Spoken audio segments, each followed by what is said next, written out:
അടുത്തതായി നമ്മുടെ ടൂർണമെന്റിൽ ഏറ്റവും കൂടുതൽ വിക്കറ്റ് എടുത്ത ആൾക്കുള്ള അവാർഡാണ് വിന്നി കുണ്ടന്നൂരാണ്.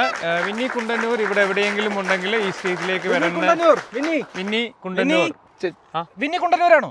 അല്ല ചേട്ടാ, ഞാൻ തോറ്റ ടീമിന്റെ ക്യാപ്റ്റനാണ്. അയ്യോ, തോറ്റ ടീമിന് ട്രോഫി ഇല്ലല്ലോ ചേട്ടാ. അതല്ല ചേട്ടാ, ഞാനൊരു ഡൗട്ട് ക്ലിയർ ചെയ്യാൻ വേണ്ടിയിട്ടാണ്. ഒരു ബാറ്റ്സ്മാനെ പിച്ചിൽ നിന്നും റണ്ണെടുക്കാൻ അനുവദിക്കാതെ ഔട്ടാക്കി പുറത്താക്കുന്ന പ്രതിഭാസത്തെയല്ലേ ഈ വിക്കറ്റ് എന്ന് പറയുന്നത്? അതെ. ഏറ്റവും കൂടുതൽ വിക്കറ്റ് എടുത്ത ആൾക്കല്ലേ ഈ ട്രോഫി? അതെ. അങ്ങനെയെങ്കിൽ ഈ ട്രോഫി ഞങ്ങളുടെ ശർമ്മയ്ക്കാം.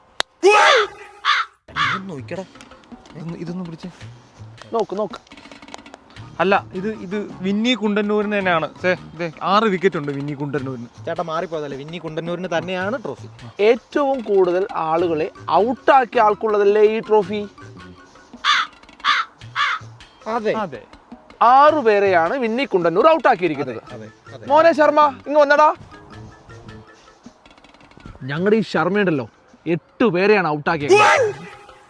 ഇനി ഞാൻ ബോൾ ചെയ്തില്ലല്ലോ. Sharma, come on boy. Easy single ball. Last ball ഞാൻ ഓടില്ലെന്ന് അണ്ണൻ അറിഞ്ഞൂടാ. എടോ, ഓടുന്നത് 8ാമത്തെ വിക്കറ്റാടാ. ഇനി 2 പേരില്ലേ? ശർമ്മ ഇതിൽ ബോൾ ചെയ്തിട്ടില്ല. ഈ ശർമ്മയുണ്ടല്ലോ ഞങ്ങളുടെ ടീമിലെ 8 പേരെയാണ് അറഞ്ചം പുറഞ്ചം റൺഔട്ട് ആക്കിയത്. ട്രോഫി ശർമ്മയ്ക്ക് തന്നെ കൊടുക്കണം. എനിക്ക് ട്രോഫി എനിക്ക് തന്നെ വേണം. അയ്യോ, അങ്ങനൊന്നും ട്രോഫി തരാൻ പറ്റില്ല ചേട്ടാ. അടിയെന്നാ ട്രോഫി എനിക്ക് തന്നെ വേണം. എറിഞ്ഞിടണ